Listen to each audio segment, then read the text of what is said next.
Hello everyone, आज हम लोग डिस्कस करेंगे अमेंडेबिलिटी ऑफ फंडामेंटल राइट। क्या फंडामेंटल राइट्स को अमेंड किया जा सकता है? तो सबसे पहले हम लोग डिस्कस करते हैं आर्टिकल 13 क्लॉज 2। तो आर्टिकल 13 क्लॉज 2 बात करता है क्या? State shall not make any law that takes away or abridges one or more fundamental rights and if such a law is passed then the law shall be unconstitutional and void to the extent of the inconsistency.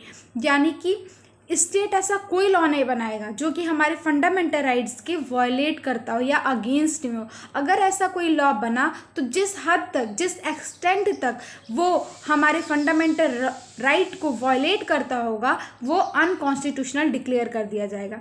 अब हम लोग बात करते हैं क्या fundamental rights को amend किया जा सकता है।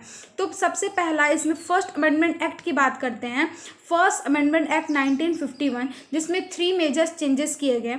आर्टिकल 15 क्लॉज 4 को ऐड किया गया, 19 क्लॉज 6 को ऐड किया गया और सबसे most important first amendment act also introduce the 9th schedule to the constitution which took away the power of judicial review.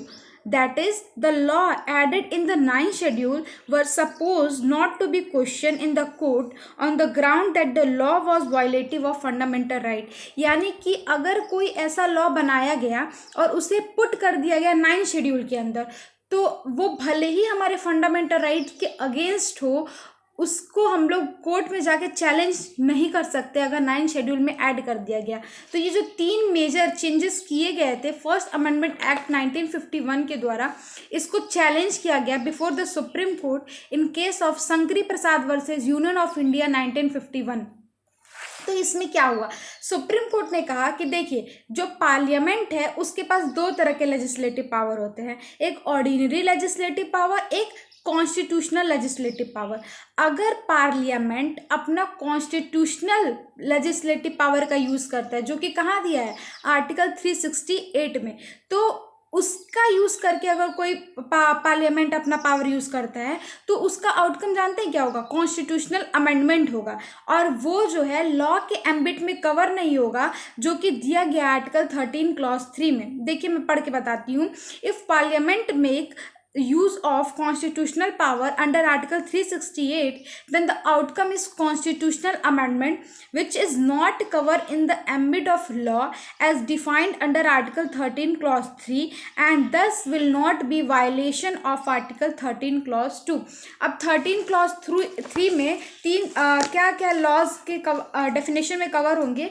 तो law includes any ordinance, order, by law, rule, regulation, notification, custom or usages. तो आप देख सकते हैं यहाँ पे किसी भी कॉन्स्टिट्यूशनल अमेंडमेंट को लॉ के अंदर नहीं इंक्लूड किया गया है। यानी अगर लॉ के अंदर कॉन्स्टिट्यूशनल अमेंडमेंट इंक्लूड नहीं है तो वो किसी भी तरह से हमारे आर्टिकल 13 क्लॉज 3 का वायलेशन नहीं करेगा। लेकिन पार्लियामेंट में उसी में एक सुप्रीम कोर्ट ने ये भी बोला, if Parliament exercise ordinary legislative power then the result is law. यानी अगर ऑर्डिनरी लेजिस्लेटिव पावर का यूज करता है पार्लियामेंट तो उसका रिजल्ट लॉ होगा, लेकिन अगर कॉन्स्टिट्यूशनल लेजिस्लेटिव पावर का यूज करता है तो उसका आउटकम कॉन्स्टिट्यूशनल अमेंडमेंट होगा।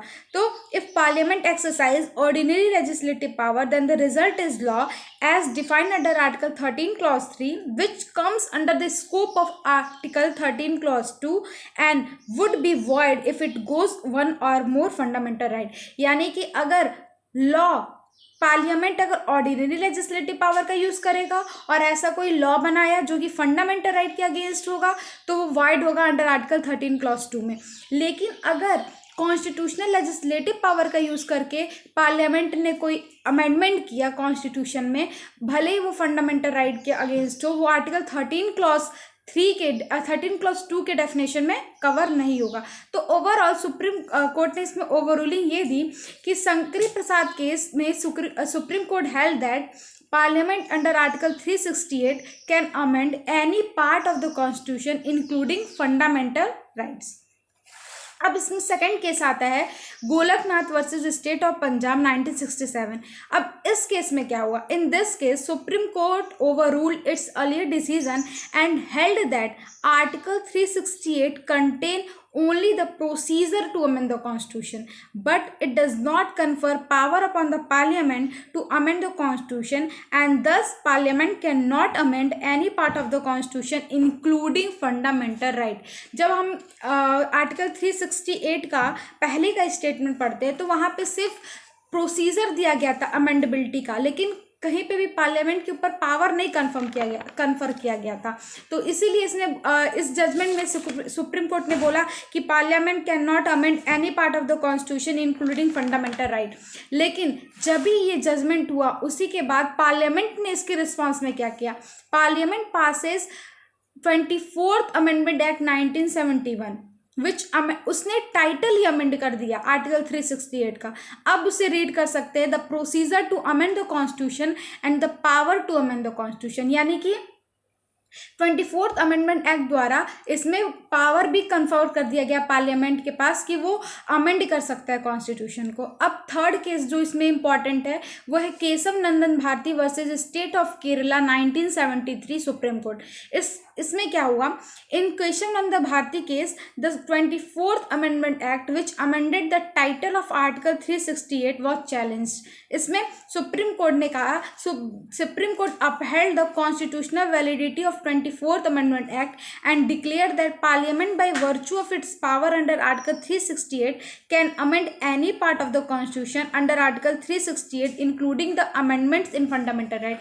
यानी इस केस में बोला गया क्या कि जो पार्लियामेंट है वो फंडामेंटल राइट को भी अमेंड कर सकती है, यानी कि 24th अमेंडमेंट एक्ट जो किया गया था पार्लियामेंट द्वारा उसको भी कॉन्स्टिट्यूशनल कहा और डिक्लेयर किया कि पार्लियामेंट जो है फंडामेंटल राइट में चेंजेस कर सकती है। लेकिन एक बहुत important decision, however no amendment should disturb the basic structure of the Indian Constitution, यानी कि basic structure of the Indian constitution के साथ कोई छेड़खानी नहीं होगी। लेकिन सुप्रीम कोर्ट ने डिफाइन नहीं किया what the basic structure of the Indian constitution was. लेकिन in number of cases judiciary has been indicating those part of the constitution which form the basic structure of the Indian constitution। अच्छा, basic structure of the Indian constitution होता क्या है, वो basic of structure of the constitution include those provision of the constitution without which the Indian constitution में lose its basic nature और character, यानी जिसके बिना इंडियन कॉन्स्टिट्यूशन का जो बेसिक नेचर है, एसेंस है, कैरेक्टर है, वो लूज हो जाएगा। ये इसे basic nature of Indian constitution कहते हैं। तो basic structure of Indian constitution में क्या क्या इंक्लूड होंगे, for example supremacy of the constitution, rule of law, separation of power, check and balances, federalism, judicial review, independence of judiciary, socialism, sovereignty of India, access to justice, unity and integrity of India, mandate to build a welfare state. ये कुछ examples हैं और judiciary by interpretation day by day add करते जाता है basic structure of the Indian constitution. अब हम बात करते हैं कि 9th शेड्यूल की जो हमने बात की थी पहले फर्स्ट अमेंडमेंट द्वारा जो किया गया था कि अगर कोई लॉ 9th शेड्यूल में ऐड कर दिया जाता है तो भले ही वो फंडामेंटल राइट के अगेंस्ट हो, उसको चैलेंज नहीं किया जा सकता है।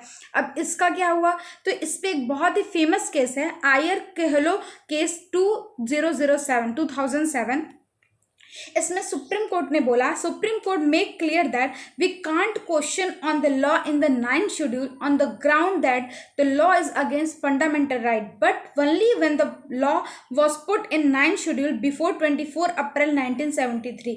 9th शेड्यूल में अगर कोई लॉ 24 अप्रैल 1973 के पहले ऐड किया गया है तो भले ही वो हमारे फंडामेंटल राइट के अगेंस्ट है, उसको हम लोग चैलेंज नहीं कर सकते हैं। लेकिन if a law is in the 9th schedule and made after 24 April 1973 then court can review it। यानी ये 1973 केशव नंदन भारती केस का जो जजमेंट आया था उसी के बाद से है ये, यानी कि 24 अप्रैल 1973 से पहले अगर कोई लॉ 9th शेड्यूल में पुट किया गया है तो वो भले ही हमारे फंडामेंटल राइट के अगेंस्ट है, उसे हम लोग चैलेंज नहीं कर सकते सुप्रीम कोर्ट में अंडर आर्टिकल 32 और अंडर आर्टिकल 226 इन हाई कोर्ट।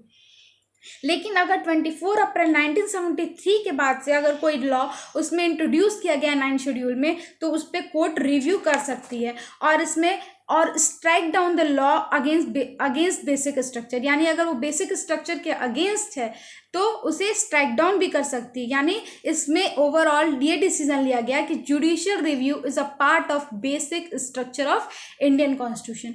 तो अब हमें पता चल गया फंडामेंटल राइट्स को अमेंड कर सकते हैं कि नहीं। For more video stay tune. Thank you.